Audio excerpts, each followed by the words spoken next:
Beaumont Mill Village was one of many mills and villages designed during the great boom period in the southern textile industry from 1890 to 1920. Architectural styles include single-family homes, duplexes, and 3 churches. The houses were built between 1890 and 1942 and are of the National, Cape Cod Revival, and Arts and Crafts style. I'm Donnie Love, and I am a historic preservation architect here in Spartanburg, South Carolina.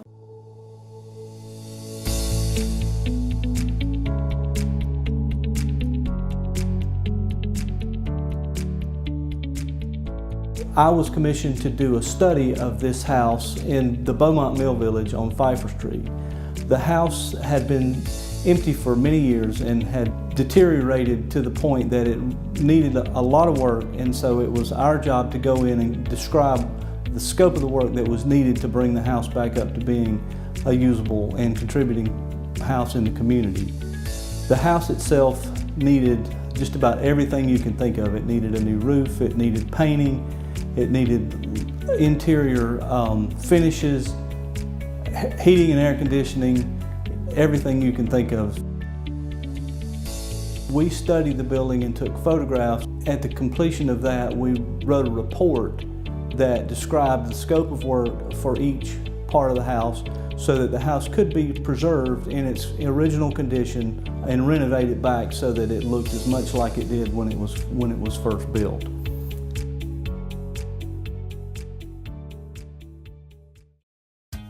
The first time I was in the house, this is being the living room, was in pretty good condition, but it really suffered from terrible roof leaks and wall leaks. And you can see now that all of those things have been repaired, and really you can't tell that it ever had any leaks to it at all. The floors in this room really are in very good condition and are original to the house, and have been refinished with a very, very nice color, and I think the room turned out really super nice.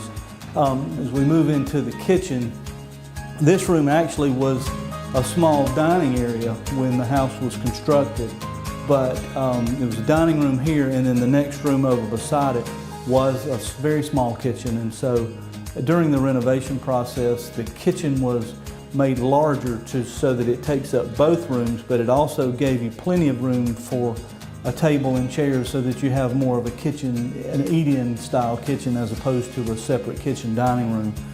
These floors in here are actually new and put down to match the old floors in the living room, but you really can't tell the difference without really studying it very hard.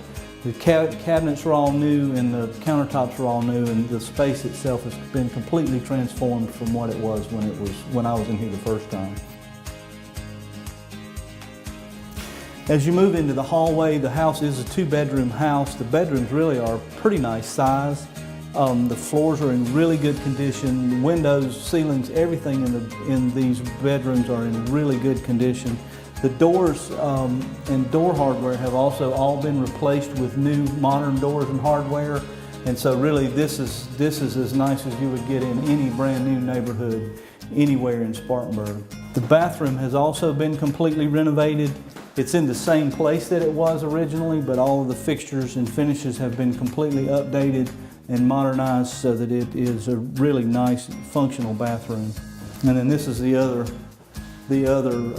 bedroom. This room had a real bad roof leak and the ceiling was saggy, and it was just in really poor condition, but as you can see now, they've really done a great job renovating it and making it look as new as it could be. The laundry room itself really started out as an old back porch. It had a concrete floor and just an addition that was hastily put up, I think, at some point during the life of the house, and now it is completely renovated and is a good addition to the overall house. This little back porch was added as a part of the construction so that you would have a covered way to get out of the laundry room, which is the only back door on the back of the house, and really is a great addition to the house. Now it gives you a nice space to come out, and you could come out and sit. It also keeps you from getting wet coming out the back door. really fits in well with the house, and they did a great job with it. So you can see from back here what they did is they basically took all of the siding off the back of the house and replaced it with the modern cement siding. Put in new heating and air conditioning that you can see over there.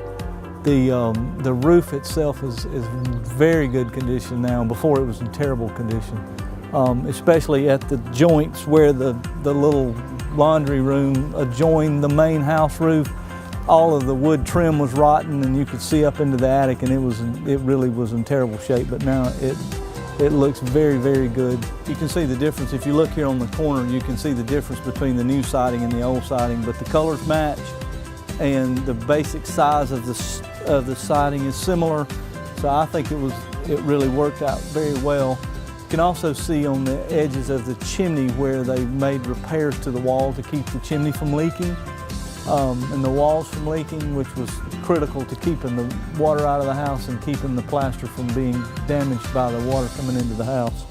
The house also has new storm windows and screens on it too, which is something that often comes up in the discussion of new windows, because of one of the things that people are often concerned about is energy efficiency with the old wood windows versus the perceived energy efficiency with the new modern windows with insulating glass. And the reality of that is that a good wood window that is sealed tightly with storm windows will get you almost the same amount of energy efficiency as a new aluminum window, and it's something that you can continue to maintain, and you won't really have to replace it every 20 years the way that you do with aluminum windows.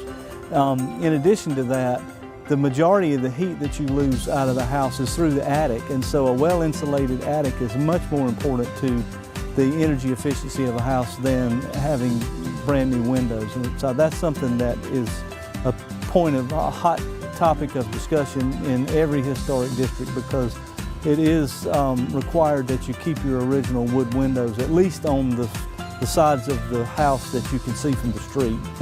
You can see that they made all the repairs to the siding, and the siding really looks really good now. With the new coat of paint and the addition of the shutters, the house really does look good. Front porch looks good. One of the things, if I'm not mistaken, and I have to go look back and look at the photographs, but I don't think it had gutters and downspouts on it before either. So the addition of the gutters and downspouts, while it may not be an original feature of the house, is something that is really helpful to be able to maintain the wood trim and wood elements on the outside of the house, because without that, the water just allowed to run down the face of it, and it makes them deteriorate a whole lot faster. That would be something I think you'd have to get a certificate of appropriateness for, the addition of gutters and downspouts, but you know, I think it's probably a good thing to do if you can. I think the transformation of this house from the first time that I was here until today has been amazing, and I think it will be a great example for the neighborhood to be able to see how you can do renovations to a house, still meet the city's guidelines as well as the Secretary's standards, but yet do it in an affordable way that makes it something that everybody would like to be able to do to their house. And in time, with each house being done one at a time, the whole neighborhood can be revitalized.